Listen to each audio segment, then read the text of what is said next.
நடிகர் மணிகண்டனோட நடிப்பில் இன்னைக்கு வெளியாகி இருக்கக்கூடிய படம் தான் குடும்பஸ்தன். இந்த படத்து மேலே ரசிகர்களுக்கு அதிக அளவில் நம்பிக்கை இருக்குது. காரணம் என்னன்னா, மணிகண்டன் நடிக்கக்கூடிய படம் அப்படின்னு நம்ம எடுத்துக்கிட்டாலே அந்த படத்தோடைய கதை அப்படின்னா அது தரமானதாக மட்டும்தான் இருக்கும் அப்படின்றது தான் அதுக்கான காரணம்.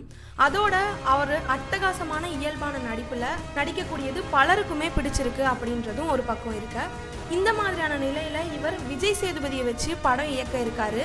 அவர்கிட்ட கதையுமே சொல்லியிருக்காரு. நடிகர் மணிகண்டன் நடிகராக உருவெடுக்கிறதுக்கு முன்னாடியே உதவி இயக்குனராகவும் டப்பிங் ஆர்டிஸ்டாகவும் பணியாற்றியிருக்காரு. அது மட்டுமே இல்லாம பல படங்கள்ல கதையாசிரியராகவும் வசனகர்த்தாகவுமே பணியாற்றியிருக்காரு. விஜய் சேதுபதி நடிச்ச விக்ரம் வேதா படத்துக்கு கூட முழு வசனங்களையுமே மணிகண்டன் தான் எழுதியிருந்தாரு. இந்த படத்துல பணியாற்றக்கூடிய வாய்ப்பை கூட அவருக்கு பெற்றுக் கொடுத்தது விஜய் சேதுபதி தான். இது தொடர்பாக மணிகண்டன் பல இடத்துலையுமே அவர் பேட்டிகளில் சொல்லியிருக்காரு.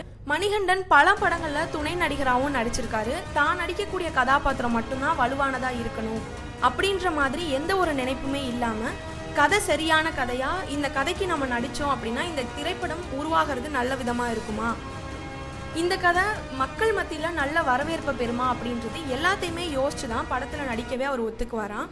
அதோட ஒரு படத்துக்காக நடிகராக மட்டும் இல்லாமல் ஒரு திரைக்கலைஞராகவும் சரியான சிரமங்களை எடுக்கிறதுக்கு அவர் எந்த அளவுக்குமே மெனக்கடுறதுக்கு எப்போவுமே ரெடியாக இருப்பார். அதுக்காக கவலைப்படவும் மாட்டாராம். இவரோட பல நாள் கனவு அப்படின்னு சொல்லணும் அப்படின்னா ஒரு படத்தை இயக்கிறது தான் அப்படின்றது. ஏற்கனவே மறைந்த நடிகர் டெல்லி கணேஷை வச்சு நிறைய எழுதும் சுயசரித்திரம் அப்படின்னு ஒரு குறும்படத்தையும் இயக்கியிருக்காரு. அது விமர்சகர்களுக்கு மத்தியில் பாராட்ட பெற்றிருக்கு. இந்த நிலையில திரைப்படம் எடுக்க சிறப்பான ஒரு கதையுமே அவர் எழுதியிருக்காரு. அது மட்டும் இல்லாமல் இந்த கதையை விஜய் சேதுபதி கிட்டையும் சொல்லியிருக்காரு. அவருக்குமே இந்த கதை ரொம்ப பிடிச்சிட்டதால 2 பேருமே சேர்ந்து பணியாற்றுவாங்க அப்படின்னும் எதிர்பார்க்கப்படுது. அதோட மணிகண்டன் எழுதியிருக்கக்கூடிய கதையை தயாரிக்க விஜய் சேதுபதி தனக்கு நெருக்கமாக இருக்கக்கூடிய தயாரிப்பாளர்கள்ட்ட பேசுவதாகவும் ஒரு தகவல் வெளியாகிட்டு இருக்கு. மேலும் மணிகண்டன் குடும்பஸ்தன் படத்தோட ப்ரமோஷனுக்காக பல யூடியூப் சேனல்களுக்கு பேட்டி கொடுத்திருந்தாரு. அந்த பேட்டிகளில் ஒன்றில் அவர் பேசும்போது அவர் உதவி இயக்குனராக இருந்தப்போ அவருடைய இயக்குனர் தன்னை எப்படிலாம் நடத்தினாரு, எப்படிலாம் அவமானப்படுத்தினாரு அப்படின்றதையும் பகிர்ந்திருந்தாரு.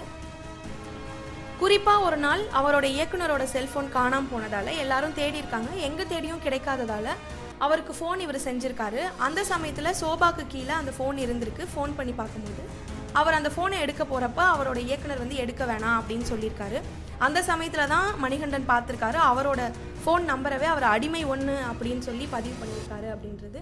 மணிகண்டன் சொல்லியிருக்கக்கூடிய இந்த செய்தி மணிகண்டனுடைய ரசிகர்களுக்கு பெரும் அதிர்ச்சியவே கொடுத்துருக்கு. இது மாதிரியான சினிமா செய்திகளை நீங்கள் தெரிஞ்சுக்கிறதுக்கு மறக்காமல் தமிழ் ரிப்போர்ட்ஸ் சேனலை சப்ஸ்கிரைப் பண்ணிக்கோங்க.